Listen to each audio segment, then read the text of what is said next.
Hello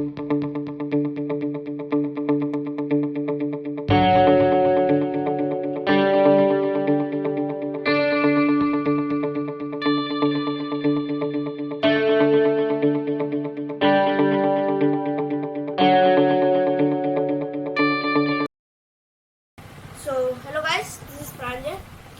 तो हम लोगों ने अपने पिछले वीडियो में टाइम कॉम्प्लेक्सिटी को स्टार्ट किया था। वो हमारा पार्ट 1 था टाइम कॉम्प्लेक्सिटी का। और मैंने आपको वहाँ बताया था कि हम टाइम कॉम्प्लेक्सिटी निकालते कैसे हैं। मैंने आपको बिग ओ भी समझाया था और कांस्टेंट कॉम्प्लेक्सिटी और बिग ओ ऑफ एन और बिग ओ ऑफ 1 कॉम्प्लेक्सिटी, इनमें डिफरेंस भी बताया था। एक बहुत ही अच्छे एग्जाम्पल के साथ बताया था। और मैंने आपसे कहा था कि आज हम लोग ऐसी टिप्स एंड ट्रिक्स सीख रहे होंगे जिससे हम लोग अपनी टाइम कॉम्प्लेक्सिटी बहुत ही इजीली निकाल सकते हैं। तो यहाँ पर आप देख सकते हैं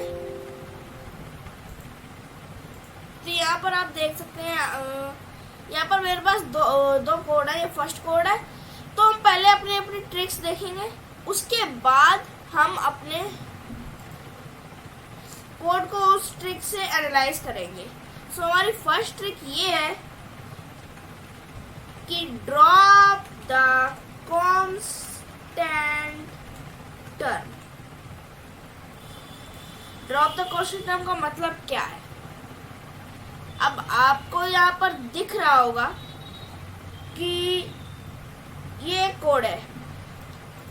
हम पहले सेकंड कोड को एनालाइज करते हैं। चलिए फर्स्ट कोड को एनालाइज कर लेते हैं। यहाँ पर हम एक इंट ए बना रहे हैं, यहाँ पर हम एक इंट एन बना रहे हैं।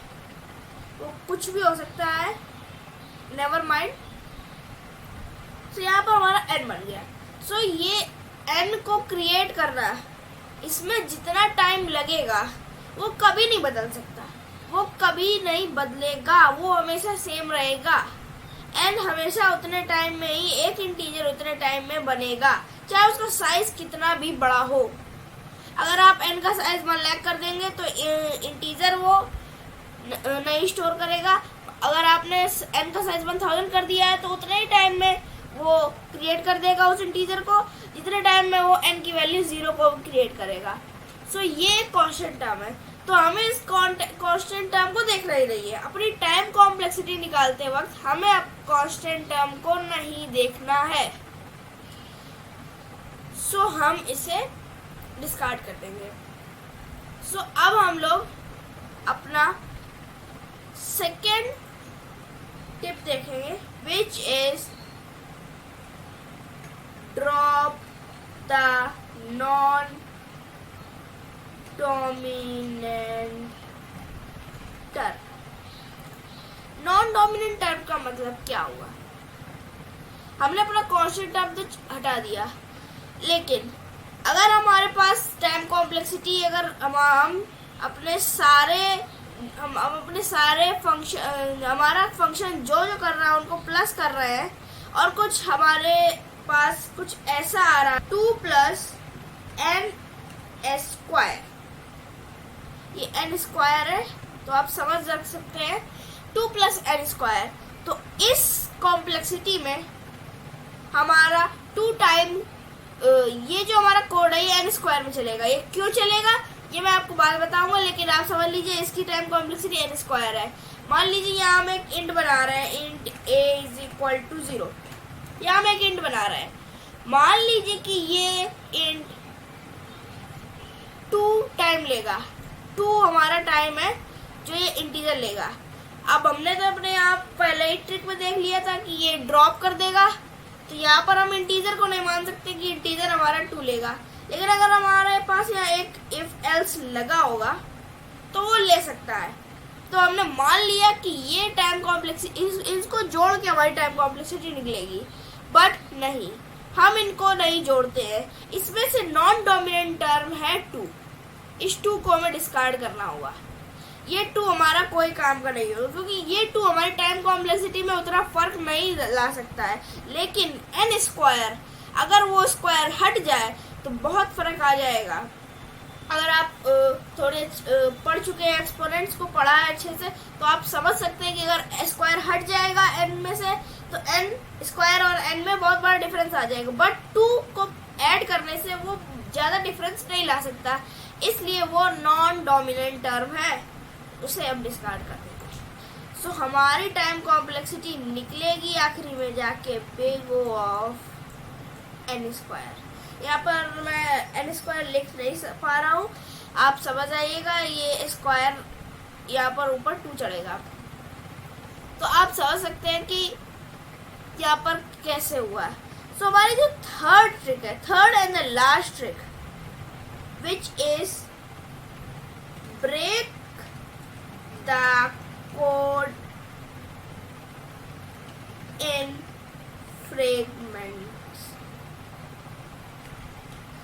तो break the code in fragments का मतलब ये है कि हमारा कोड है, अब हम इसे पूरा एनालाइज करने, हम इसे 2 पार्ट में डिवाइड कर देंगे, एक पहला फॉर लूप, एक दूसरा फॉर लूप। अब हम दोनों फॉर लूप को के टाइम निकाल के उसे ऐड कर देंगे, तो इसमें भी टाइम लगेगा x और इसमें भी टाइम लगेगा x, तो ये हो जाएगा, इस कोड की कॉम्प्लेक्सिटी हो जाएगी 2x, इधर पर भी x लगेगा और इधर पर भी x लगेगा, तो ये इस कोड की टाइम कॉम्प्लेक्सिटी हो जाएगी 2x। आपको समझ में आ गया होगा इस कोड की कॉम्प्लेक्सिटी कैसे निकली। अब हम आते हैं इस कोड में, ये कोड, इस कोड में एक फॉर लूप है जिसके अंदर एक और फॉर लूप है और उसके अंदर एक इफ स्टेटमेंट है। तो हमने मान लिया कि हमारा इफ स्टेटमेंट हमारा 4 टाइम लेता है, इतना टाइम हमारा इफ स्टेटमेंट ले रहा है। फर्स्ट फॉर लूप और inner for loop, outer for loop और इनर फॉर लूप। तो आउटर फॉर लूप और इनर फॉर लूप ये n है, तो ये n स्क्वायर लेंगे, ये n स्क्वायर टाइम लेंगे। आप कहोगे यहाँ पर तो ऐसा नहीं लिया, मान लीजिए x की जगह n होता तो यहाँ पर हमारी कॉम्प्लेक्सिटी निकलती 2n, बट दोनों ही केस में 2 फॉर लूप है। हम अपने non dominant term which is 4 उसको तो हम ड्रॉप कर देंगे, वो तो हमारा एक रूल है, बट हम लोग यहाँ टाइम कॉम्प्लेक्सिटी निकाल रहे हैं, तो यहाँ पर 2n आ रही है और यहाँ पर n स्क्वायर आ रही है। ऐसा क्यों? तो ऐसा इसलिए क्योंकि यहाँ पर पहला फॉर लूप चल रहा है n टाइम्स, दूसरा फॉर लूप चल रहा है n टाइम्स, तो 2 फॉर लूप n टाइम्स चलेंगे तो वो हो जाएगा 2n। बट पहला फॉर लूप चल रहा है, तो पहले फॉर लूप की फर्स्ट आइट्रेशन में मान लीजिए n 5 है, तो पहले 0th के लिए जो पहला फॉर लूप चलेगा उसके लिए अंदर वाला फॉर लूप 5 बार चलेगा। उसके बाद अगली आइट्रेशन में, आउटर फॉर लूप की अगली आइट्रेशन में इनर फॉर लूप एक और बार 5 बार चलेगा। फिर आउटर लूप की आइट्रेशन में इनर लूप एक और बार चलेगा। ऐसे ही करते करते वो इनर लूप 5 बार चलेगा और ये होगा 25। अब आप समझ सकते हो यहाँ क्या हो रहा है, 5 बार चलेगा और हर बार 5 बार चलेगा, समझ रहे हैं ना आप?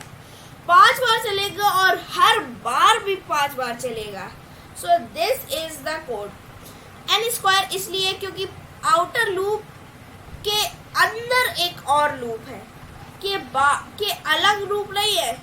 इस केस में एक लूप अलग था, दूसरा लूप अलग था, बट इसमें ऐसा नहीं है। एक लूप ऊपर है और दूसरा लूप उसके अंदर है।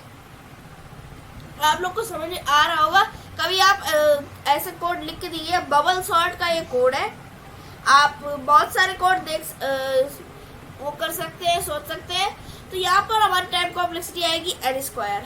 अब हमने 4 तो ड्रॉप कर दिया, ठीक है। हमने अपना यहाँ पर एक इंटीजर बनाया, वो हमारा एक कांस्टेंट टर्म है, वो कभी चेंज नहीं हो सकता, तो वो भी हमने ड्रॉप कर दिया। हमने कोड को फ्रेगमेंट में तोड़ा, first loop, second loop. First loop will run how many times? So ये क्वेश्चन है, फर्स्ट लूप 5 बार चलेगा और इनर लूप भी 5 बार चलेगा, बट जब हम दोनों फ्रेगमेंट्स की कॉम्प्लेक्सिटी निकालने के बाद इसे जोड़ेंगे तो ये सेकेंड लूप अंदर है फर्स्ट लूप के, तो हम यहाँ पर मल्टीप्लाई कर देंगे 5 5 और 25, सो n स्क्वायर ऑटोमेटिकली हो जाएगा, n हमारा 5 था। तो आई होप आप लोगों को टाइम कॉम्प्लेक्सिटी की टिप्स एंड ट्रिक्स समझ में आ चुकी होगी। सो आई होप आप लोग को वीडियो समझ में आया होगा, आप लोग को टिप्स एंड ट्रिक्स समझ में आ चुकी होगी। अगर आई है तो वीडियो को लाइक करें, चैनल को सब्सक्राइब करें। मिलते हैं आपसे नेक्स्ट वीडियो में। Till then take care and